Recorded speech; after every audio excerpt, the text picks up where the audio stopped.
Hello everyone, स्वागत है आपका आज एक नई क्लास के साथ। तो आज का हमारा टॉपिक जो है वो है बाबर की भारत विजय के कारण। इससे पिछले क्लास में हमने बाबर का शासक बनने तक का सफ़र देखा। उससे पिछले क्लास में हमने बाबर के प्रारंभिक जीवन के बारे में देखा। उससे पिछले क्लास में हमने बाबर की वंशावली को देखा। तो बाबर के ऊपर जो है हमारी 3 क्लास ऑलरेडी हो चुके हैं। तो आज हमारी ये चौथी क्लास है। तो इस क्लास में हम देखने वाले हैं कि बाबर ने जो भारत पर आक्रमण किया था 1526 में पानीपत का युद्ध लड़ा, या फिर उससे पहले छोटे छोटे आक्रमण किए थे। इन आक्रमणों के कारण क्या थे, इन विजयों के कारण क्या थे, कि किस प्रकार से जो है वो बाबर भारत पर आक्रमण करने के लिए प्रेरित हुआ, किस प्रकार जो उसे सफलता मिली। तो चलिए स्टार्ट करते हैं क्लास। तो बाबर की भारत विजय के कारण कि बाबर एक महत्वाकांक्षी शासक था जो मध्य एशिया में एक विशाल साम्राज्य की स्थापना करना चाहता था। मध्य एशिया का वही राज्य जहाँ पर फरगना, समरकंद, बल्ख, बदख्शां ये सारे शामिल थे। मध्य एशिया में ये सारे राज्य आते थे। तो बाबर यहाँ पर एक विशाल साम्राज्य की स्थापना करना चाहता था। इस उद्देश्य की पूर्ति के लिए उसने कई बार समरकंद पर भी आक्रमण किए, जिनमें उसे सफलता नहीं मिली। हमने इससे पिछले क्लास में देखा था समरकंद का सफ़र, कि बाबर कैसे समरकंद को जीतता और बार बार उसके हाथ से समरकंद निकल जाता है। इसके बाद उसने भारत पर आक्रमण करने का निश्चय किया। बाबर को भारत की विजय के लिए या फिर भारत पर आक्रमण करने के लिए प्रेरित करने वाले मुख्य कारण निम्नलिखित हैं।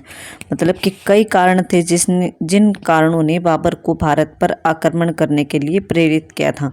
तो हमें इस कॉन्सेप्ट को समझना होगा कि बाबर जो है अचानक से ही भारत पर आक्रमण उसने नहीं किया था। अचानक ही उसने भारत में इतने बड़े एम्पायर की स्थापना नहीं की, मुगल साम्राज्य की, बल्कि इसके पीछे कई छोटे छोटे कारण रहे हैं, कई वजह रही हैं जिनके कारण बाबर जो है भारत की तरफ अट्रैक्ट हुआ। तो आज हम उन्हीं को पढ़ने वाले हैं। तो इसमें हमारा सबसे पहला पॉइंट है बाबर की राजनीतिक महत्वाकांक्षा। कि बाबर की राजनीतिक महत्वाकांक्षा, बाबर बहुत महत्वाकांक्षी शासक था। उसमें विशाल साम्राज्य स्थापित करने की तीव्र अभिलाषा थी। फरगना के छोटे से राज्य से संतुष्ट नहीं था। उसने अपने साम्राज्य का विस्तार करने के लिए समरकंद को जीतने का 3 बार प्रयास किया। ये हमने पिछले क्लास में देखा था कि बाबर जो है वो 3 बार कोशिश करता है समरकंद को जीतने की, लेकिन हर बार समरकंद जो है उसके हाथ से निकल जाता है, लेकिन उसे स्थायी सफलता नहीं मिली। 1504 ईस्वी में काबुल का शासक बनने के बाद उसने मध्य एशिया में अपना भाग्य आजमाने का प्रयास किया। कि जब 1494 ईस्वी में बाबर जो है वो काबुल को विजित कर लेता है, या फिर काबुल पर विजय प्राप्त कर लेता है, उसके बाद जो है मध्य एशिया में अपने भाग्य आजमान, मतलब कि मध्य एशिया के इन राज्यों को, फरगना, समरकंद, इनको भी परमानेंट रूप से जो है जीतने का प्रयास करता, लेकिन उसे यहाँ फिर से सफलता नहीं मिलती। मतलब कि मध्य एशिया के राज्य बाबर के हाथ नहीं लगे। अपने पुश्तैनी प्रदेश जैसे कि फरगना, समरकंद, बल्ख, बदख्शां, इनको भी खो दिया। इन परिस्थितियों में भी बाबर ने अपना धैर्य नहीं खोया और उसने भारत पर आक्रमण करने का निश्चय कर लिया। कि जो है इसके पुश्तैनी राज्य जो थे, ये फरगना, समरकंद, बल्ख, बदख्शां, इनको बाबर प्राप्त नहीं कर सका था। ये राज्य जो थे वो बाबर के हाथ से बार बार निकल रहे थे।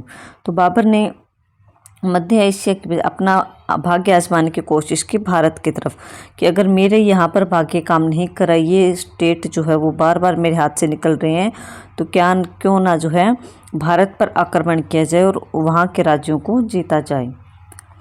बाबर ने अपनी आत्मकथा तुजुक ए बाबरी में लिखा भी है कि मुझे विजय एवं विशाल साम्राज्य स्थापित करने की अभिलाषा थी। इच्छा थी कि मैं विजय करूं, एक बड़ा सा साम्राज्य स्थापित करूं। इसलिए 1 या 2 राज्यों से मैं निराश होने वाला नहीं था। ये 1 या 2 राज्य नहीं, 1 या 2 पराजय आएगा, मतलब कि एक आधी हार से मैं हारने वाला नहीं था। 1504 में बाबर ने काबुल को जीता। अब तक मैं निरंतर सोचा करता था कि हिंदुस्तान को भी जीता जाए। परंतु जीतने का उपयुक्त अवसर मुझे प्राप्त नहीं हुआ। कई रुकावटें थी लेकिन सब रुकावटें दूर हो गई। अब मुझे हिंदुस्तान को जीतना है। इसने जो ये 5-6 लाइन की स्टेटमेंट है ये अपने आत्मकथा तुजुक-ए-बाबरी या फिर बाबरनामा में लिखी हुई है भारत को जीतने के बारे में। मतलब पूरे पॉइंट का निचोड़ ये निकलता है कि बाबर एक महत्वाकांक्षी शासक था। वह बड़ा एम्पायर स्थापित करना चाहता था।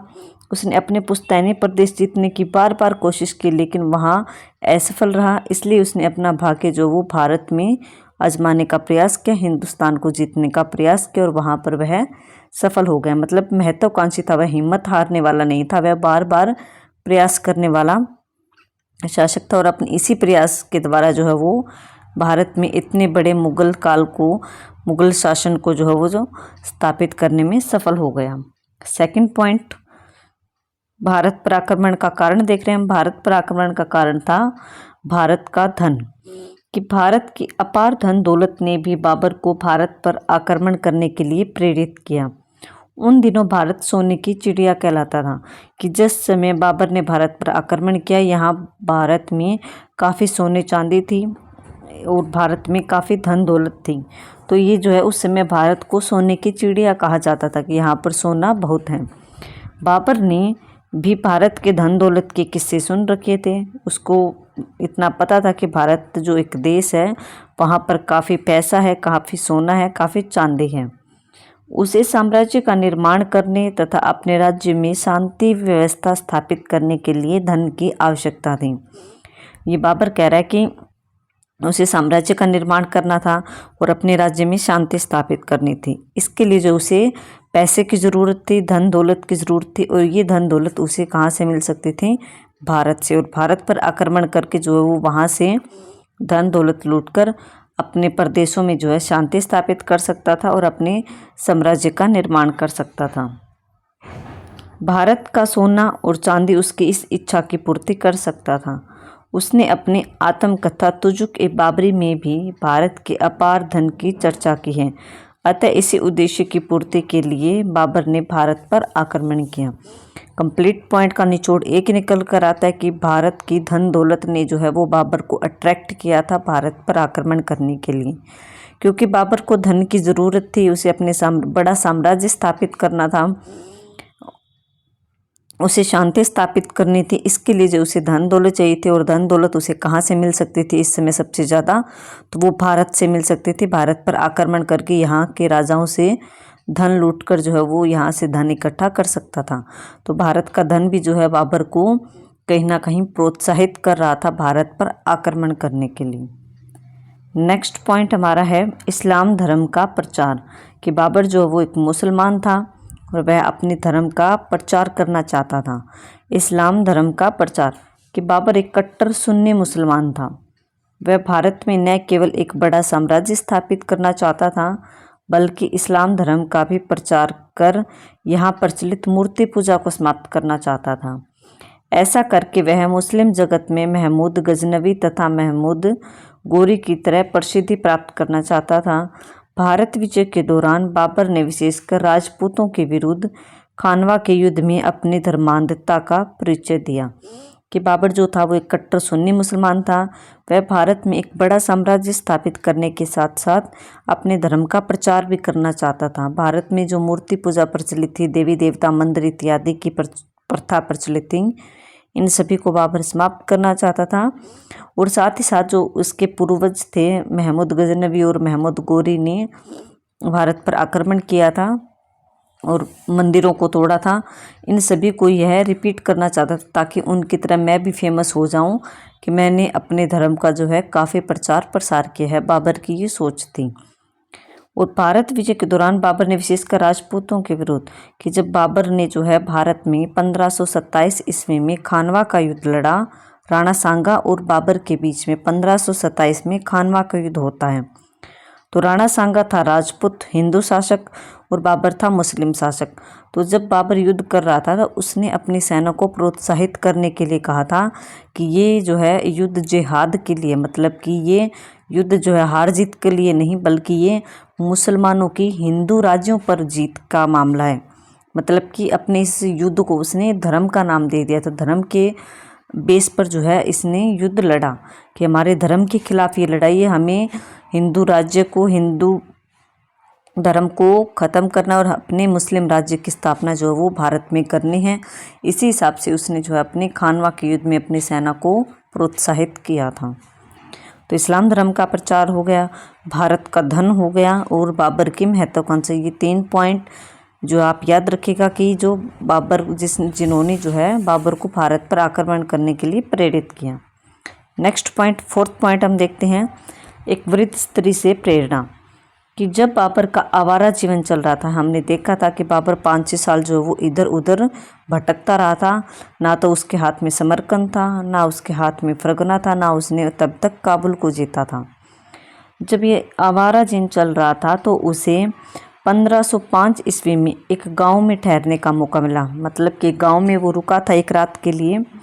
तो उस गांव के मुखिया, उस गांव के सरपंच की माता थी 111 वर्ष की, उससे बाबर की भेंट होती है और उस बुढ़िया ने जो है वो भारत पर तैमूर के आक्रमण की कहानी बाबर को सुनाई और उस कहानी से जो है बाबर के हृदय में भारत विजय की अभिलाषा जो वो और ज़्यादा उत्पन्न कर दी। क्योंकि बाबर को महसूस हुआ कि मेरे पूर्वज जो तैमूर थे उन्होंने भी भारत को जीता था, उन्होंने भी काफ़ी सफलता प्राप्त की थी। तो उसी तरह जो है मैं भी एक मुसलमान हूँ और मैं अपने पूर्वजों की कहानी को दोहराऊंगा, मैं भी भारत को विजित करूंगा। इसके पश्चात बाबर ने दृढ़ निश्चय कर लिया कि वह भी अपने पूर्वज की भारत पर आक्रमण की कहानी को जरूर दोहराएगा। तो एक स्त्री से प्रेरणा मिलती है, इसके बेस पर भी ये जो है कहीं ना कहीं बाबर के मन में ये भावना उत्पन्न हो जाती है कि मुझे भी अपने पूर्वजों की तरह भारत पर आक्रमण करना चाहिए। नेक्स्ट पॉइंट है बाबर की सैनिक शक्ति। 4 पॉइंट हमने कर लिए। 5वां पॉइंट है बाबर की सैनिक शक्ति। कि बाबर को मध्य एशिया में तुर्कों, मंगोलों, उज़्बेकों, ईरानियों इत्यादि से अनेक युद्ध करने पड़े थे। हमने देखा भी था कि बाबर ने जो है वो अनेक युद्ध किए थे, जिसमें कि उज़्बेकों से लड़ा, वो फरगना समरकंद के लिए, मंगोलों से भी लड़ता है। तो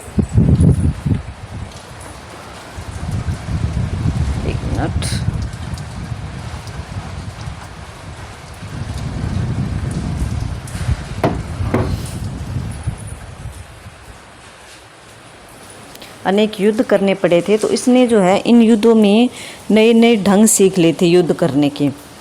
उसको तुर्गमा युद्ध प्रणाली से युद्ध करना आ गया, उसको युद्ध के मैदान में घोड़ों के प्रयोग का पता चला, तोपखाने की शिक्षा प्राप्त हुई। इन सभी शिक्षाओं के बल पर जो है बाबर की सैनिक शक्ति जो है वो काफ़ी स्ट्रॉन्ग हो गई थी, काफ़ी मजबूत हो गई थी। इस दौरान अपने युद्ध के नए नए ढंग सीख लिए बाबर ने।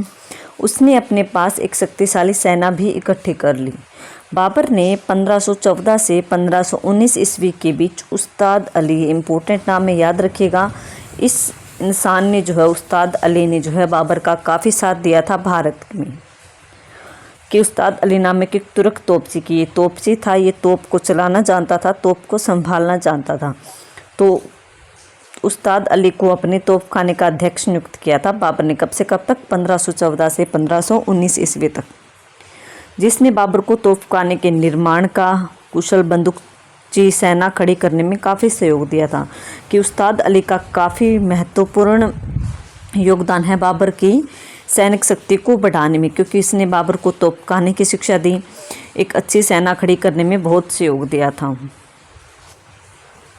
तोपखाने को शक्तिशाली बनाने के लिए बाबर ने तोप विशेषज्ञ की भी सहायता ली थी।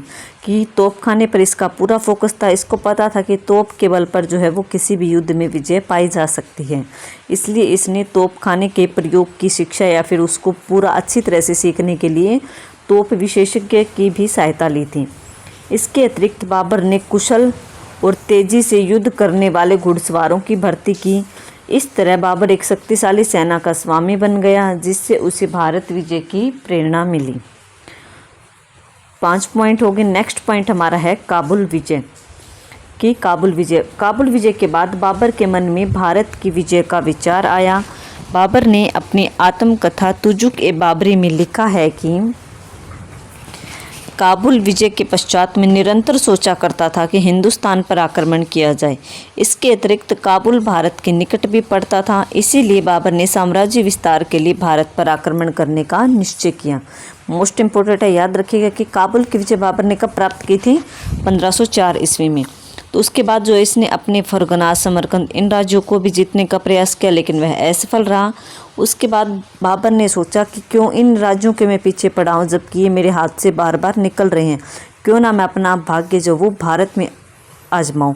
और पहली बात, काबुल के नज़दीक ही पड़ता था भारत, तो बाबर ने जो है वो भारत की तरफ अपना रुख किया और भारत में अपना भाग्य आजमाने की कोशिश की। ये सारी बातें इसने जो है तुजुक-ए-बाबरी अपनी आत्मकथा में लिखी है कि काबुल विजय के पश्चात में निरंतर सोचा करता था कि हिंदुस्तान पर मैं आक्रमण करूं, क्योंकि काबुल के निकट पड़ता था भारत और बाबर जो है साम्राज्य निर्माण के लिए भारत पर आक्रमण करना चाहता था। नेक्स्ट और लास्ट पॉइंट हमारा है भारत की राजनीतिक स्थिति। कि भारत पर आक्रमण करने के लिए बाबर को यहाँ की राजनीतिक स्थिति ने भी प्रेरित किया। 16वीं सदी के आरंभ में भारत जो था वो समस्त छोटे छोटे स्वतंत्र राज्यों में बंटा हुआ था कि 1500 से लेकर 1590 या 1600 ईस्वी तक जो है भारत छोटे छोटे स्वतंत्र राज्यों में बंटा हुआ था। यह राज्य जो आपस में संघर्ष करते रहते थे, आपस में लड़ते रहते थे। भारत में कौन कौन से छोटे राज्य थे? जैसे मेवाड़ हो गया, दिल्ली पर इब्राहिम लोदी का शासन था, कहीं पर किसी का शासन था, मतलब कि इन सभी राज्यों की आपस में नहीं बनती थी। दिल्ली के सुल्तान इब्राहिम लोदी के चाचा दौलत खान लोदी और मामा आलम खान लोदी दिल्ली पर अधिकार करना चाहते थे। ये दोनों ही जो है इब्राहिम लोदी को हटाकर खुद जो है वो दिल्ली के सुल्तान बनना चाहते थे। इसीलिए इन्होंने इब्राहिम लोदी को दिल्ली की गद्दी से हटाने के लिए बाबर को भारत पर आक्रमण करने के लिए आमंत्रित किया। इन दोनों ने जो है बाबर को इनवाइट किया था कि आप भारत पर आक्रमण करो, हम आपकी हेल्प करेंगे, इब्राहिम लोदी को गद्दी से हटा दो। क्योंकि इन दोनों को ऐसा लगता था कि बाबर जो है इब्राहिम लोदी को गद्दी से हटा देगा और यहाँ से धन दौलत लूट कर वापस चला जाएगा। लेकिन इनका जो है वहम निकल गया, इनकी बात जो है वो गलत साबित हुई। बाबर ने यहाँ पर स्थायी रूप से बसने का निर्णय कर लिया और स्थायी रूप से बसने का निर्णय के लिए आता है। बाबर ने भारत की दुर्बल राजनीतिक स्थिति का लाभ उठाने के लिए भारत पर आक्रमण कर दिया, क्योंकि जो है बाबर को यहाँ पर अच्छा माहौल लगा, अच्छा सिस्टम लगा कि यहाँ पर इतनी धन दौलत है, यहाँ पर मैं एक अपना बड़ा साम्राज्य स्थापित कर सकता हूँ। यहाँ पर दिल्ली पर आक्रमण करके बाबर को लगा कि मैं अपने सपने को साकार कर सकता हूँ, क्योंकि बाबर का सपना था एक बड़ा सा साम्राज्य स्थापित करने का। तो ये कुछ पॉइंट्स थे जिन्होंने कि बाबर को भारत पर आक्रमण करने के लिए विवश किया या फिर अट्रैक्ट किया। तो इसमें सबसे पहला पॉइंट हमने देखा था कि बाबर की महत्वाकांक्षा थी, उसकी इच्छा थी। दूसरा भारत का धन था जिसने कि बाबर को आक्रमण के लिए प्रेरित किया।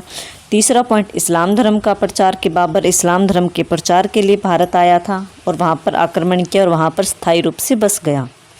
फिर एक वृद्ध स्त्री से प्रेरणा थी कि एक बूढ़ी औरत ने जो उसको उसके पूर्वजों की कहानी सुनाई, जिससे कि वह काफ़ी उत्साहित हो गया। नेक्स्ट है बाबर की सैनिक शक्ति कि बाबर की सैनिक शक्ति जो काफ़ी स्ट्रॉन्ग थी, इसीलिए उसने सोचा कि भारत में कमज़ोर राजाओं का शासन है, तो मैं अपनी सैनिक शक्ति को वहाँ पर आजमाऊँ और भारत पर आक्रमण करूँ।